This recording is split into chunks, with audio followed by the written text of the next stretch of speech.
Hey everyone, Larry Bailey here, Awesome Technologies. I'm back in Jersey. It's Tuesday at 4 o'clock Eastern. We meet every Tuesday as a community. We talk about things. We talk about things that are important to you. And most importantly, we have a topic. First and foremost, hopefully everybody had safe travels back from the ICE Mortgage Technology Conference, the ICE experience this past week. Glad to see everybody showing up. So that tells me I didn't hear any bad news. So that tells me everybody got back safe and sound, which is terrific. Great to hear. And second of all, again, thanks very much for coming to these every Tuesday at 4 o'clock, because these events honestly are for you. I know I usually do all the talking, but the idea here is this is a conversation. We had a fantastic wrap-up show. We had about 20 community members, including myself. We had a couple of other folks, special guests, join us for that day, but it was a fantastic day. I do plan on getting portions of of that 6 hours released here to the space to kind of tie things together, because we had a really good time talking about what everybody went to in terms of the breakout sessions, what everybody thought about this year's ICE conference, and why we think it's probably a good idea to make sure we get there next year as a bigger group. So first and foremost, any questions at all? Today's topic is all about preparing for a major release of software. Naturally, we've got 24.1 coming out on in about, what is it, about 10 days, right? A week plus 3, week plus 2, so 9 to 10 days. Hopefully you've been doing your due diligence in your testing environment, presuming that you have one, because not everybody has one. But at the very least, hopefully you've been able to go through the release notes that are in writing, all the pre-release, all the video walkthroughs I've done in the community, and then lastly, I know that there are a couple of other written resources. I know Kinsey May puts out Quill Notes and Lender Toolkit. I don't know if it's the first time, but I saw recently where they put out like a summary.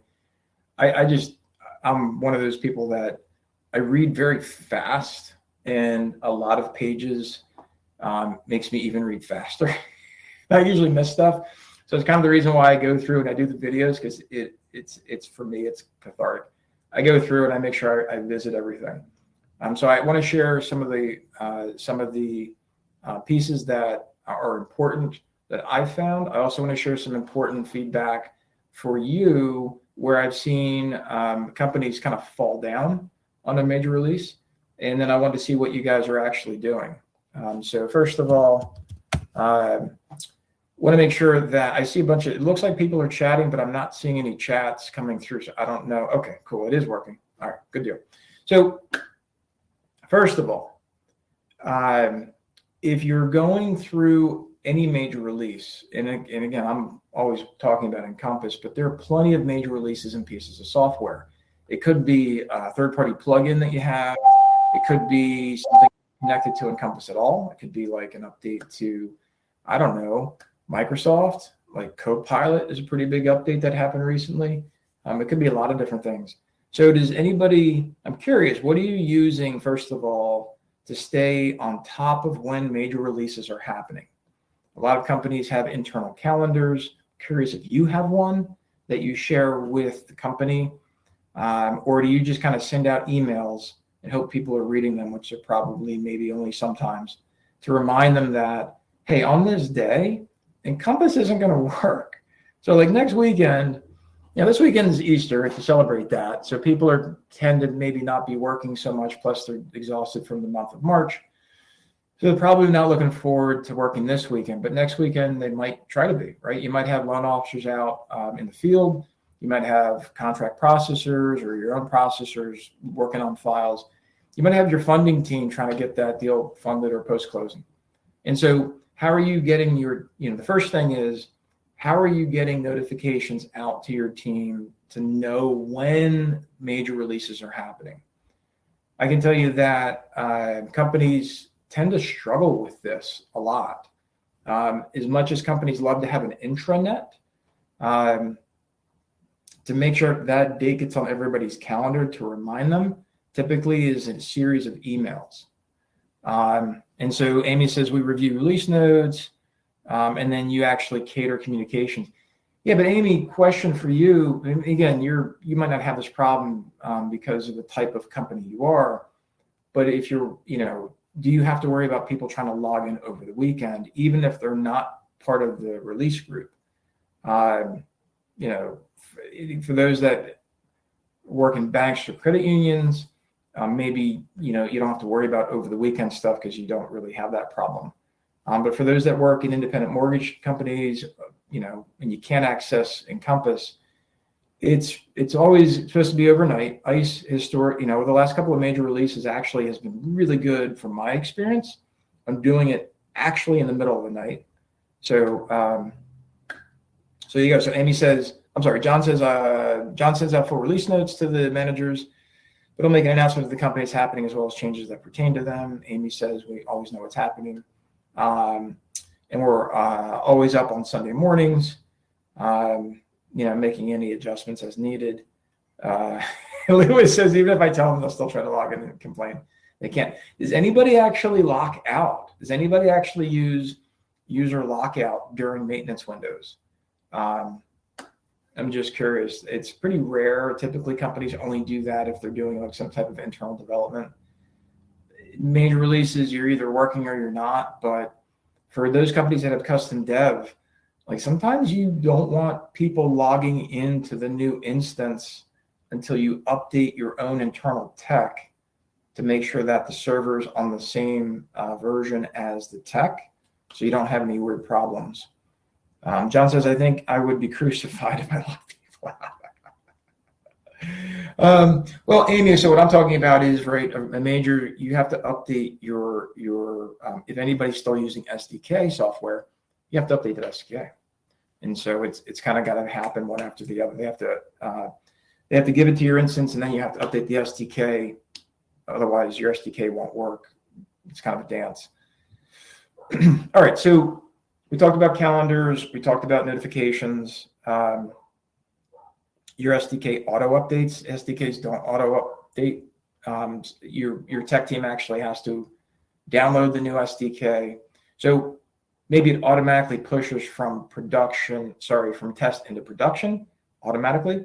But yeah, there's nothing automatic about it. They might do it. And that's what Jody's saying is you have to log into the server hosting the SDK and pull down the correct version, update the SDK, and then it goes to work.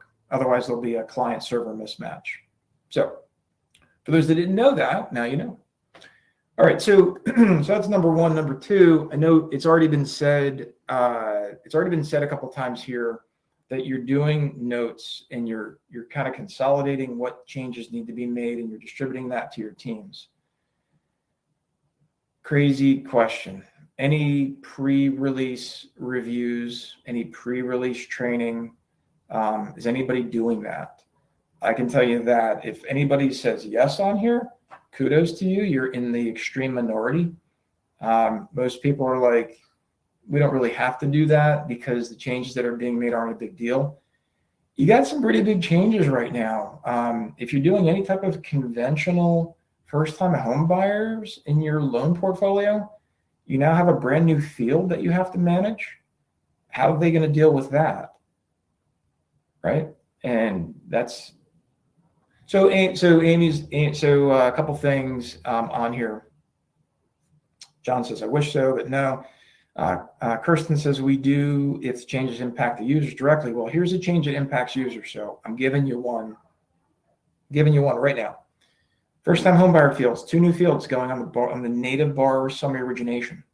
So first of all, if you have a custom borrower summary, are you putting those new fields that don't exist in production yet? How are you getting them, and when are you putting them on your production instance? How are you dealing with that? Secondly, how are you affecting your business rules, right? Are you going to require them to be answered? or how are you doing that? That's my question. That's why I'm bringing this up, because right now you've got a major release happening specific with first-time home buyer that will affect your LLPAs, that will affect secondary. So those are real questions, and I want you to think about out of 118 pages of release notes, you got these two stupid fields that you've got to deal with that have a lot of ripples. There's a big butterfly effect from this small change. And I'm curious what you're doing about it as a procedure. This is one good example, case in point. But that's really what I want you to consider. So Amy says for that particular field, we still need to review our business rules around that. We have a pretty extensive ones, plus it feeds back and forth to OB. Right, exactly. That's my point, and that's why I kind of brought it up, is because you're going to have these two new fields. If you're using the standard native bar summary, what if somebody clicks it and they expect something to have happen? Reed says, I thought those two fields were just being added to bar summary. Aren't they already on the ULDD? Yeah, but now they're on the bar summary. So Reed, for you, what did you do about those two fields to date? Because it's a good call out. How did you handle it before? So did you create custom drop downs? That's kind of my so these are questions, right? Everybody handles these situations different. Not everybody deals with first-time home buyers the same way. We added those to our bar summary in version 23 when they were added. So you've got a custom summary. Okay, cool. That's cool. Not everybody did that, so that's why I was asking. You're just adding them now to your custom summary bar summary. That's cool. So Reed, for you, that's my question is, now you're adding them to, now that you're adding them, are you requiring them, or how are you managing that? So you don't have the answer, but this is for everybody else listening. For those that are just joining, we're talking about, preparing for any major release of software, but in particular, we're honing in on 24.1 happening in a week and a half. So we got customization. We talked about how you're communicating. We're talking about some of these one-offs. Are you using, ICE put out this admin checklist. And so just curious for those that belong to maybe larger organizations that are on the call or listening, are you divvying up work? Are you delegating responsibilities to other team members, or are you taking this all on your own? And I can tell you that taking it all on your own, if it's a necessity, I understand. Katie does do it all. But some of these things aren't you as an admin. Some of these things are actually decisions that have to be made by someone else. So, part of this thing that when you get ready for these major releases, I do advocate that you need to start to expand out how you delegate these answers to somebody else. As an example, if you've got a change in a setting that's coming up, or a way something works, I'm not going to give you any specifics because I feel like we got into that rabbit hole. But if you've got something that's changing in the software and now it's either a new way to use it or a new way that it shouldn't be used, you should know obviously who in your business is going to be affected by this change. I think everybody's kind of said that. But do you get anything back from the leadership of that department on how they intend to manage this? And I ask you this question because it ties into support cases after the release. I don't know if ICE does this now, but Ellie Mae used to do this a lot. And what they would do is at the customer service level, they would look at the amount of cases post-deployment as an indicator of how well the pre-deployment work went. Seems natural, right? So if you've got something major happening, if after it happens, everybody's confused, well, that's a poor show on how you got things ready for the release. So I'm cognizant that you might be only one person, right? Or you might be two people in a team of many. The more you can go through the release for whatever software you're talking about, and you know who it's going to affect, and you know what's going to change, please share it with them. And I would do it in a whether you do it in a global document for everybody to see, or you do it in again, I use Basecamp for all that stuff. So I say, hey, this thing's happening. Do you have any questions? Are you concerned? I don't see any risks, but do you? And I get their answer back on that. And the reason why I do this is to, first of all, put them on the hook where if something does go sideways, it's not really cover my ass. It's more like you should have covered your ass. And I gave you a chance to look at this. Why didn't you say something sooner? But honestly, most importantly, it's to get other eyes on this thing. One of the most beautiful things I've been able to figure out over my career is how to replicate myself in an organization. And it doesn't mean that I'm creating clones. It means that I'm replicating what I need done to empower somebody else to have them make sure they get the information back. And it doesn't mean it's a one-to-one. It could mean that the thing I need this person doing a part and that other person doing a different part. So yeah, John, I'm with you. Like sometimes you feel like it's all you. I can tell you that, part of the magic of what the position that you have is your value is not chasing down everybody to make sure that, all the kids are okay. Your value is to make sure all the kids know what they're supposed to know, and they're supposed to tell you if they're not okay. And that's a paradigm shift for a lot of folks. But the way that works long-term is it empowers everybody to make their own decisions, and it removes you from being the center of the decision gatherer. Your challenge is to make sure that you're letting everybody know what's going on. And if they have a problem, they have to tell you. That's their problem if they didn't tell you. It's not your problem to figure out if they have a problem. And I learned this a long time ago, and I've been sharing this with clients and with you as a community for a while. And I want you to really think about, how can you take less ownership of the problem when it's somebody else's?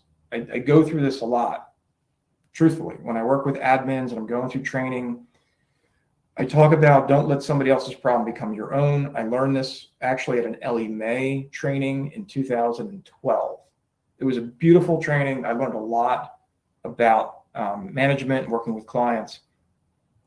So where am I leading you with this? When major releases happen, things are going to go sideways.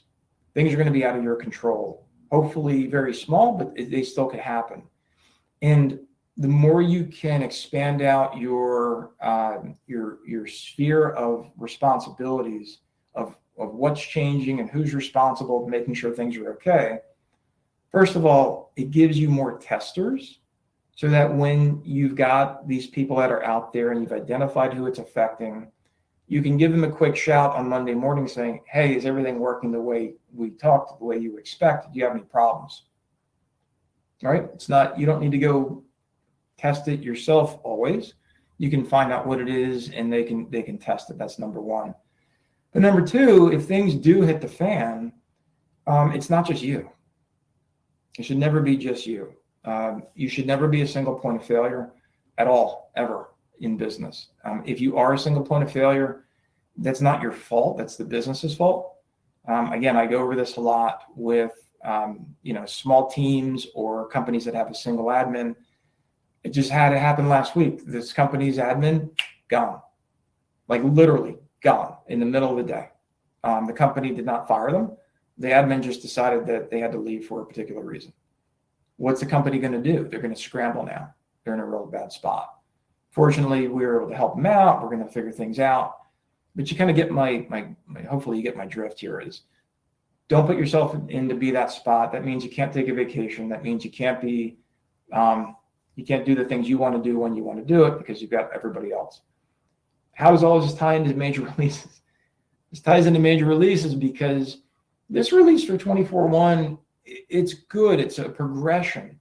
But gang, I want you to really appreciate the fact that this is the first release of at least 3 releases this year. It might be 4. Just depends on the cadence of how ICE is going to release Encompass.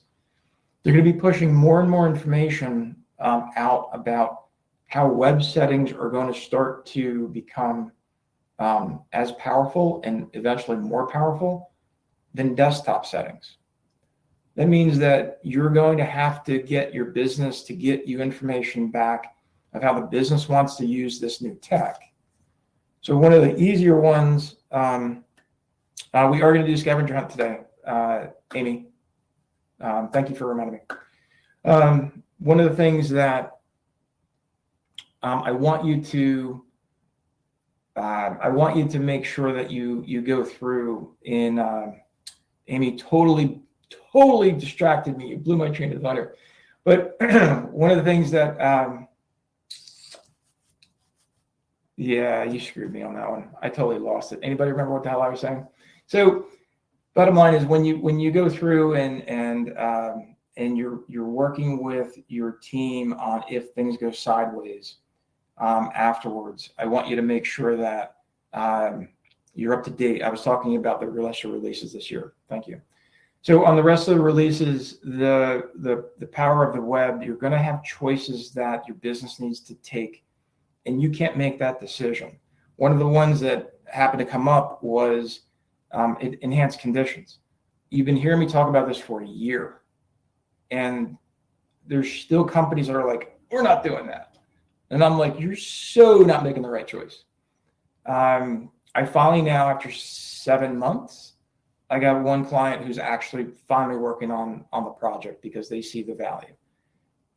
These are the kinds of things that I want you to talk about. So earlier today in admin training, I went through like web version settings again with the group, and I reinforced like what are available for the way you set up workflow engine rules, for what the activators are and the conditions and the outcomes are.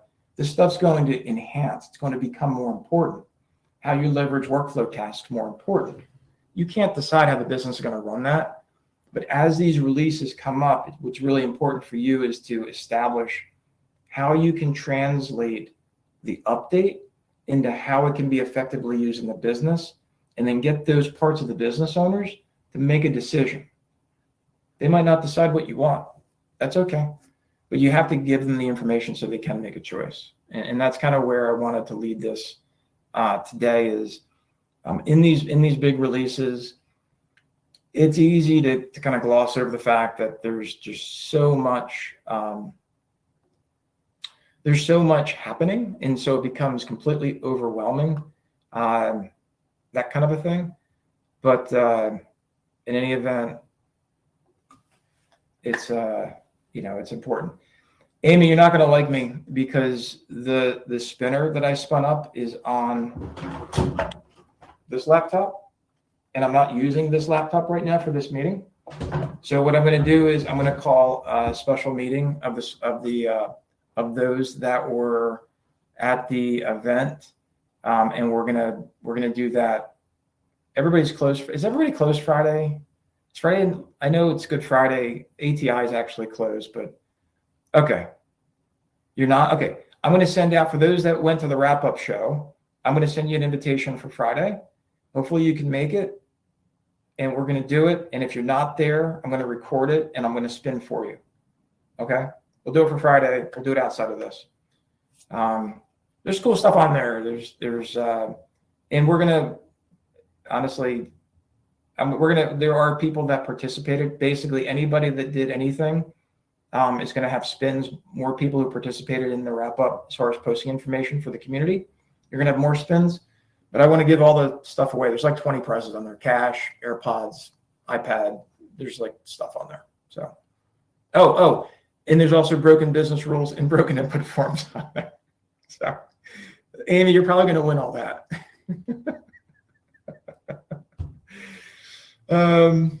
Maggie says everything you guys shared from the experience. Yeah, I want to get the videos up. Yeah, just what you always wanted. Don't you get your broken business rules and input forms from Katie? Isn't that how you break them? Ooh, Katie. I know. All right. So what did I miss in topics? So Amy said it was really hard when they do all of them at the same time, Encompass, TPO. Hey, listen, that's another thing. These major releases are, hopefully you're paying attention to, we got a couple minutes here, so I'm going to bring it up on the screen. Hopefully everybody's paying attention to the release notes section, like I've hopefully guided you on. So in Encompass, you've got this, where's that sucker? Release notes. This is not helpful down here, right? You have to go in there. But so if you go into web version setting, they've actually got the release notes out. It's not pre-release anymore. But you've got Encompass Web, you've got Encompass Desktop, you've got Encompass, where's the other one here? There's a lot coming out all at once is my point. And to get all of that put together in a cohesive story for your company, it's a lot. And so the points that were made earlier about consolidating messages to specific teams, please do that. And then please follow my advice and say, listen, it isn't that I'm just going to give this to you.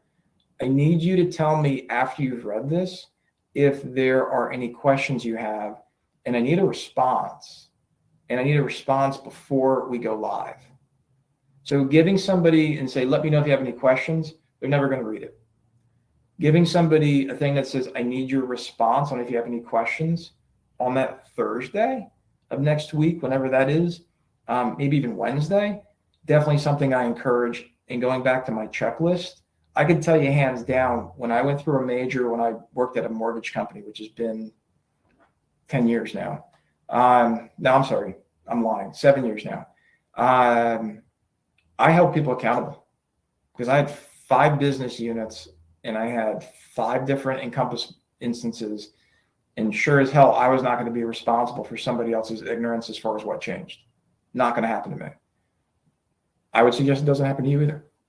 The other thing too is if you didn't know this thing, so we're now at 24.1.0.1. I don't know if you guys caught that. So you want to make sure, again, the way to cheat is you come into the PDF and basically come down to the end, read the end first. And so this was updated on the 13th of February, but this was updated on the 4th of March and the 7th of March. The 14th, what did they do? Oh, they put it at the top. Okay. So a new section was added 6 days ago. New fixed issues. So there were more fixed issues, which is why they pushed out a 0.1 version. So make sure you get, like, this stuff is not in my video. I mean, this is on you to get an update. So I don't know, they had an eClose fix, something like that. Disclosure alerts. This page has been updated. Read the notes. Get ready. For those that, again, we'll do the spinner on Friday. For those that are coming to here, again, topics are helpful. It isn't really meant to kind of give a 30-minute monologue because, I'm not that entertaining. So if you have questions, please let me know. If there's things that are happening in the community, let me know, and we can talk about it. You can come up on stage. We can work through your problem if you're comfortable. If you're not comfortable with that, you just want to tell me, hey, Larry, address this. Do that. We can do that too. And for those that found anything interesting and you haven't had a chance yet to put it in the community or you didn't know about it, please head over into the ICE Experience space. So see where it says ICE Experience space here? If you don't see this, it's because you have to click the more at the bottom. I just see everything because I'm the master admin here. But under the Mastering Encompass, if you join that, it's click more and then you click join. You'll see all the information that's in there. Here's the spinner. I'm not lying, it's there. I have it's on my other laptop. So we'll do that Friday. Here's all the stuff that's on there. Oh yeah, there's an admin certification on there. That's pretty cool. So that's all I got for today, gang. Try to keep it to 30 minutes or less. Final questions, final thoughts? All good? Jody, I was going to put on here a Power BI certification, but I can't do that. Maybe one day you'll do that. What do you mean I'm promoting Power BI? Don't take it like that. I love Power BI. I just can't do a damn thing with it. That's why I have you. All right, gang, you guys have a wonderful rest of your week. And I appreciate you helping grow the community. Thanks, everybody, for referring members. Have a wonderful rest of your day. See you.